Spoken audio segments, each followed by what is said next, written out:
court-métrage Richard de Confignon.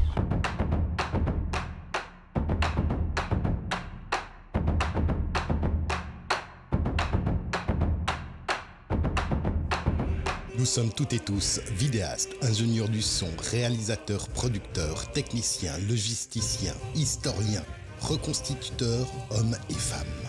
Nous sommes toutes et tous passionnés. Nous sommes une unité.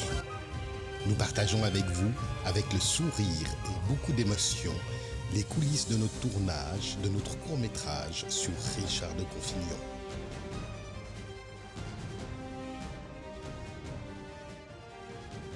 Alors moi je suis tombée dedans à cause de lui, donc moi j'aime bien ce qui est manuel, etc.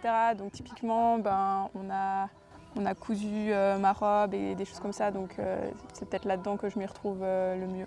Moi du coup c'était avant tout d'abord parce que j'aimais bien tout ce qui était combat d'épée et tout. À force de regarder dans les films et tout, j'ai voulu commencer à faire du combat d'épée. Et après de fil en aiguille, reconstitution, campement. Et finalement, en fait, c'est un peu tout ce que j'aime. Il y a à la fois le côté, quand on part en campement médiéval, il y a un côté un peu camping, un peu survie, que j'aime bien, faire des feux, tout ça. Et le côté sportif, où il y a les sports de combat, voilà, et après, nous, on est une bande de potes, donc voilà, on fait aussi nos petites soirées. Enfin, c'est un ensemble de trucs, c'est un peu... ça regroupe plein de choses que j'aime faire de manière classique au XXIe siècle, mais là, c'est tout concentré dans une passion. Déjà de faire un peu ce qui lui plaît, parce qu'il y a plusieurs manières d'approcher la chose. On peut le faire en étant plus axé sur des trucs très historiques ou des trucs plus que ce qu'on voit dans les films, etc. Enfin, il faut d'abord voir un peu qu'est-ce qui nous plaît là-dedans et de se concentrer là-dessus, parce qu'il y a tellement de manières d'aborder la chose qu'on peut vite se perdre ou se dire « Ah, mais de toute façon, les autres font toujours mieux que moi parce que moi, je débute et tout ». Le mieux, c'est de commencer simplement par ce qu'on aime et ce qu'on a envie de faire. Puis commencer peut-être petit, enfin, on peut pas directement être dans un truc qui est parfait, c'est très difficile. Ça vient avec les années aussi. Forcément, les choses qui sont régionales, c'est toujours intéressant parce que c'est un peu difficile de savoir toujours l'histoire, surtout une histoire passée qui a plus de 500 ans, 700 ans même. Et c'est toujours très intéressant de pouvoir en apprendre un peu plus. Moi, en médiéval, on me pose souvent est-ce que je fais ça de ma vie. Et malheureusement, je pense que la rémunération n'est pas à la hauteur. Non, que c'est vraiment que les gens ont souvent de la peine à se dire que c'est une passion parce que c'est extrêmement chronophage, surtout quand on est vraiment dans la reconstitution pure.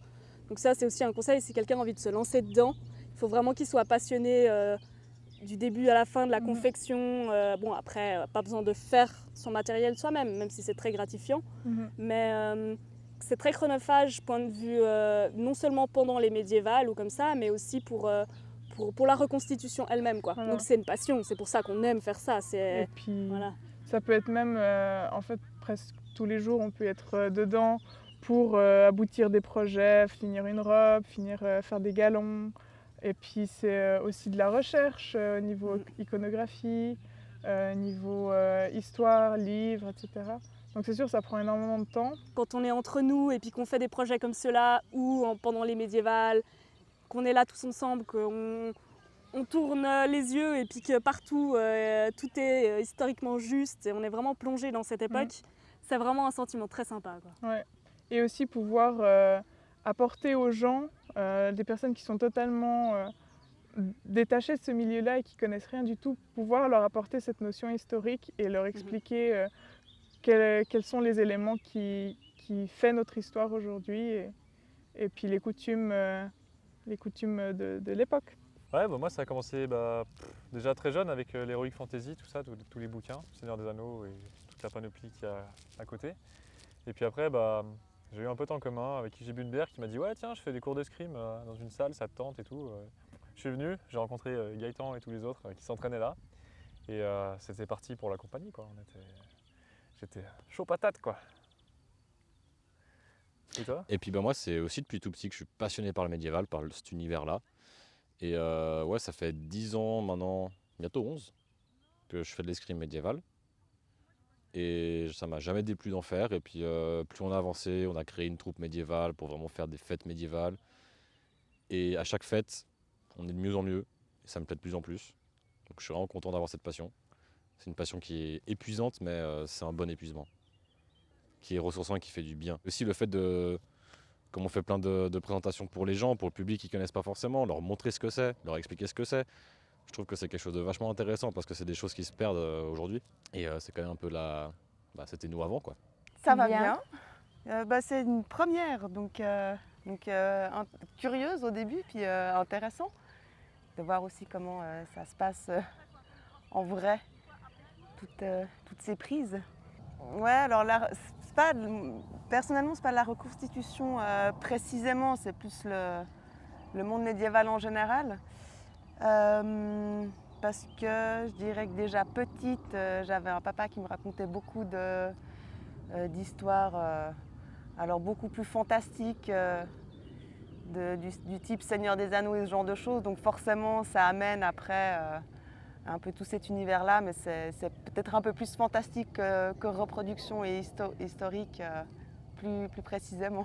Moi, c'est grâce à ma maman, du coup, parce que j'ai fait plusieurs marchés médiévaux avec elle et j'ai beaucoup aimé. Et du coup, tout ce qui est médiéval, j'aime beaucoup. Alors moi, je dirais la prise ici, justement, de la bataille entre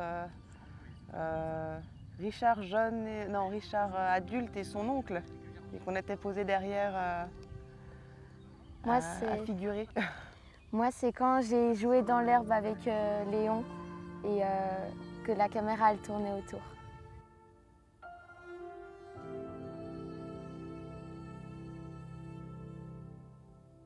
Ouais, devoir pratiquer quelque chose que nous avons initié à 20 ou 25 ans en arrière en tant que pionnier de la reconstitution historique. Et ce travail, il a été initié, je dirais, très anciennement dans l'histoire de la compagnie par une solide formation d'escrime sur la base de manuels, qu'est-ce qu'il y avait, et puis de stages dans différentes institutions. Voilà. Vraiment, c'est des étudiants et des doctorants en histoire qui pratiquent les arts martiaux historiques européens, puis qui nous ont permis de nous former un peu à ça. Ça, c'est vrai que ça a aussi aidé à nous inspirer. Voilà. Ce sont des cours dans une école que nous avons pratiqués. Nous avons d'abord fréquenté une école, on a instruit des jeunes à l'escrime selon des codex. Et puis après est venu l'équipement dont il vient de parler, Romain. Et puis maintenant l'apothéose, l'image que nous restituons. Et on espère que ça va faire des émules. Alors pour moi, le meilleur souvenir, clairement, c'est... En fait, je suis partagé. Il y a le sparring avec le papa et puis la phase d'entraînement avec mon fils. C'est très difficile de choisir entre les deux. Je dirais même que ça ne va pas être possible. Mais ces deux moments-là, c'était des moments forts parce qu'ils correspondent à des valeurs d'héritage qui sont très, très, très présentes chez nous. Oui. Et du coup, ça va être un souvenir impérissable, vraiment.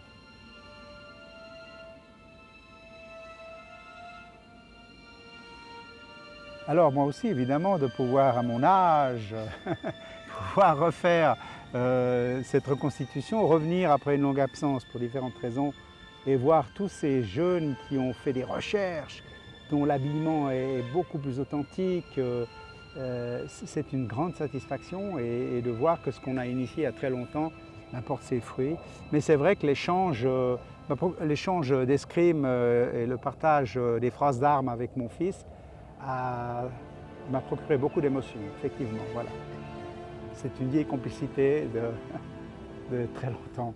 C'est très personnel, mais enfin, c'est la vérité.